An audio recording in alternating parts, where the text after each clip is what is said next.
Salut les titans, c'est Alex et aujourd'hui on se retrouve encore une nouvelle fois dans la boutique de mon ami et sponsor Nello Trinifit. Je mettrai les liens dans la description. Et aujourd'hui on va parler des 6 compléments qui vont favoriser une meilleure récupération. Tout d'abord, une petite introduction. Avant d'utiliser des compléments, il existe des moyens simples et naturels pour la récupération, notamment le sommeil réparateur. Il est très important de bien dormir chaque nuit car c'est là que vous allez récupérer. Ensuite, la deuxième chose la plus importante, c'est manger sainement. La troisième chose, c'est l'automassage par effleurage ou ce qu'on appelle le foam roller ou les rouleaux. Toujours effectué en fin de séance et massé lentement, ce qui va favoriser une meilleure circulation sanguine et donc une meilleure récupération. Vous avez aussi l'électrostimulation, qui sont des électrodes à mettre sur les muscles que vous avez effectués pendant la journée. Donc le soir, vous les mettez et vous mettez à un degré d'intensité électrique qui va faire que vous allez faire une récupération dite active. Donc ça, c'est par exemple le Compère, mais ça coûte une blinde. Donc ça, c'est pour ceux qui ont les moyens. Ensuite, maintenant, parlons de la whey. La whey qui est une protéine de lait.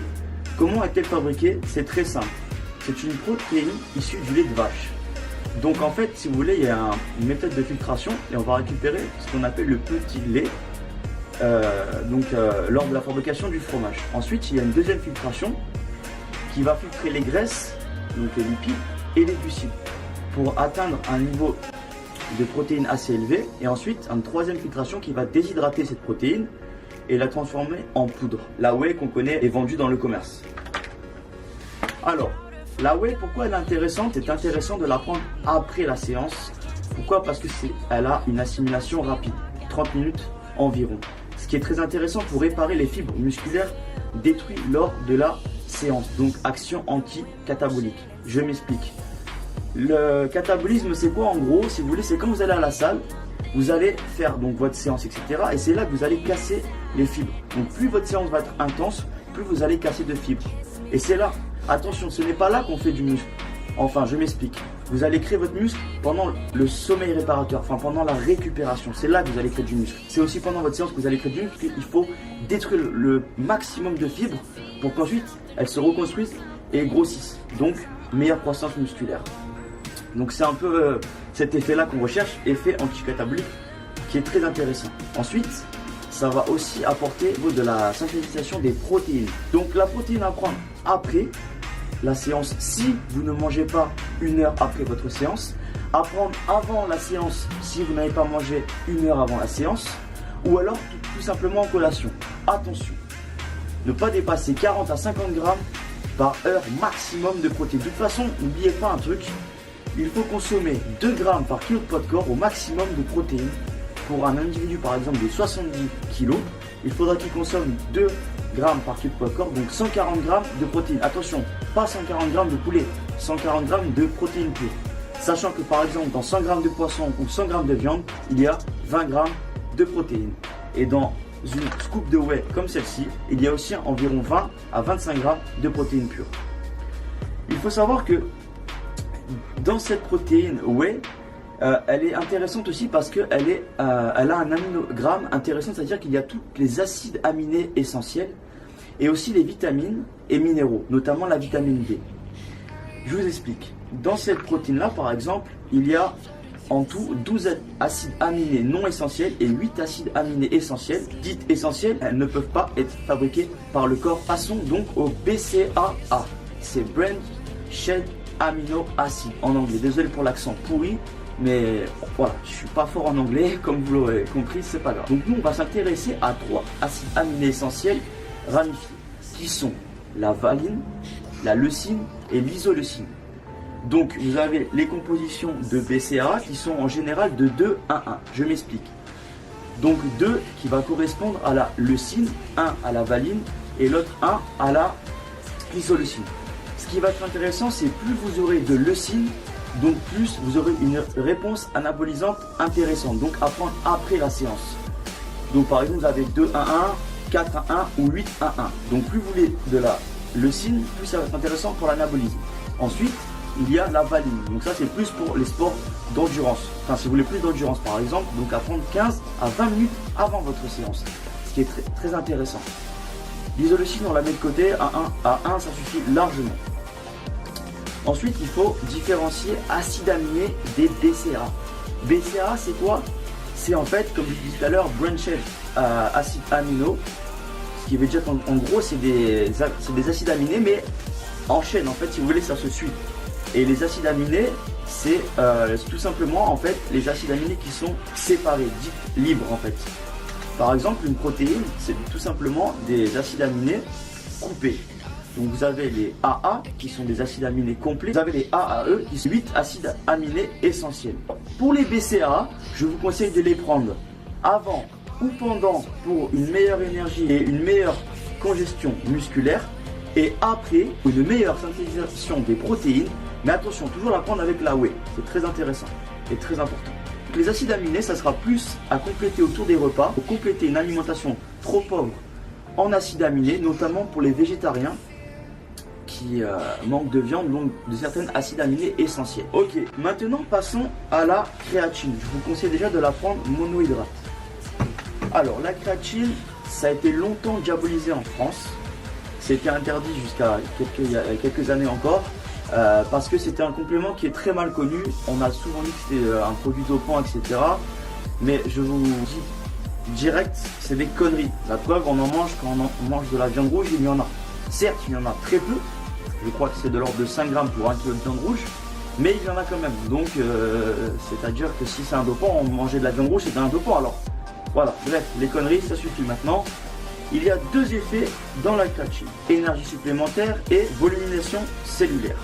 Alors, pour l'énergie supplémentaire, je m'explique. Ça permet aux fibres musculaires d'avoir plus d'énergie pendant votre séance de musculation, tout en réduisant la réduction des stocks énergétiques de vos muscles. C'est-à-dire que vous allez avoir une meilleure récupération. Le catabolisme est lui aussi du coup évité, ce qui limite donc les dégâts dans les muscles et donc vous aurez compris une meilleure récupération. Ensuite il y a la volumisation cellulaire, ce qu'on appelle en fait la fameuse rétention d'eau due à la créatine. Alors je vous explique, c'est pas une rétention d'eau qui va être visible, c'est intracellulaire. Qu'est-ce qui se passe? Il va y avoir un apport massif d'eau, de vitamines et de minéraux ainsi que d'acides aminés dans le muscle. Donc c'est très intéressant pour que le muscle puisse puiser dans ces ressources-là pour pouvoir grossir et pour pouvoir recharger les fibres musculaires. Donc pour une meilleure récupération globale, c'est-à-dire moins de courbatures, moins de fatigue, une énergie retrouvée plus rapidement, je vous conseille de faire le combo suivant: créatine, whey et glucides. Ce qui nous amène aux glucides pour la récupération. Donc je conseille de prendre des glucides et des boissons dites électrolytes. Donc je m'explique. D'abord passons aux boissons électrolytes. Qu'est-ce que c'est? Des boissons électrolytes, c'est simplement des boissons dans lesquelles contiennent des sels minéraux comme le potassium, le sodium et le calcium. Ces trois éléments sont très importants. J'ai déjà expliqué dans les vitamines et minéraux dans ma dernière vidéo. Donc c'est important, pourquoi? Parce que déjà quand vous allez transpirer, vous allez éliminer ces trois sels minéraux qui sont, comme je le dis encore, très importants. Donc c'est très simple pour faire sa boisson électrolyte. Vous pouvez par exemple prendre une bouteille d'eau, donc soit déjà acheter dans le commerce avec les éléments que je vous ai cités et lever, ou soit tout simplement prendre une bouteille d'eau minérale normale et rajouter 1 g de sodium, puis 1 g de potassium pour éviter toute carence quand vous allez transpirer. Maintenant, passons aussi à la boisson glucidique, dite isotonique ou énergétique. Donc là, pour cette boisson-là, je conseille de prendre du Vitargo pendant votre séance. Alors le Vitargo, c'est quoi? C'est simplement du sucre, en fait c'est l'amidon du maïs. Ça va être intéressant de prendre du Vitargo pendant votre séance car ça va apporter donc les glucides, donc le glycogène, donc l'énergie nécessaire à vos muscles. Ensuite, vitamines et minéraux qui sont à l'intérieur du Vitargo. Ce qui est bien aussi, c'est le Vitargo électrolyte. Donc ça existe, j'en ai chez moi actuellement. Ça c'est vraiment le top parce que vous aurez retrouvé les deux boissons, donc les boissons électrolytes et la boisson glucidique en même temps. Ce qui va être vraiment le top pour la séance. Les glucides après la séance. C'est là que nous allons venir à ce qu'on appelle la fenêtre anabolique. C'est là où votre corps va être enclin à la récupération et surtout la recherche du glycogène perdu lors de la séance de musculation. Je m'explique. Cette fenêtre anabolique va durer selon les individus de 48 heures à 72 heures. Il va être actif à 50% dans les 10 à 12 heures suivant votre musculation. Donc pendant cette période-là, si vous voulez, vous allez avoir une meilleure sensibilité à l'insuline, ce qui est très intéressant. Donc je vous conseille de prendre après votre séance des glucides à index glycémie haut, comme par exemple donc le Vitargo, du sucre mais c'est pas top. Je conseille le riz blanc qui est très bon. Ensuite vous avez les dattes qui sont très bonnes aussi. Et vous avez aussi par exemple la semoule de maïs qui est très intéressante aussi, et plein d'autres. Passons maintenant aux oméga 3 qui sont vraiment très intéressants après votre séance. Je m'explique. Dans les oméga 3, vous avez deux acides gras essentiels qui sont les DHA et EPA. Pourquoi ils sont intéressants de les prendre après la musculation? Déjà, il faut savoir que les oméga 3 c'est bon pour la santé cardiovasculaire, mais pas que. Il y a des propriétés anti-inflammatoires qui vont faire que les courbatures vont être réduites après le training. Donc pour cela, je conseille de prendre 2 grammes de PA et 2 grammes de DHA par jour. Passons au magnésium. Et là encore, très important, beaucoup de sportifs, surtout les sportifs d'endurance comme les marathoniens, sont en carence. Pourquoi? Parce que quand vous transpirez, je vous explique déjà, vous allez perdre un des sels minéraux comme le magnésium. Pourquoi il est intéressant? Je vous explique. Le magnésium a un effet anti-stress. Pourquoi c'est bien? Parce que quand vous allez faire votre séance de sport, vous allez stresser vos muscles. Et donc l'effet anti-stress qui vient après est très intéressant pour la récupération du coup. Car vous avez stressé votre muscle et vous allez envoyer un anti-stress. C'est vraiment intéressant au niveau de la récupération. Et il va y avoir aussi une augmentation de la force. Et là aussi, une réduction de l'acide lactique. Maintenant, je vais vous donner une petite collation anti-carence magnésium.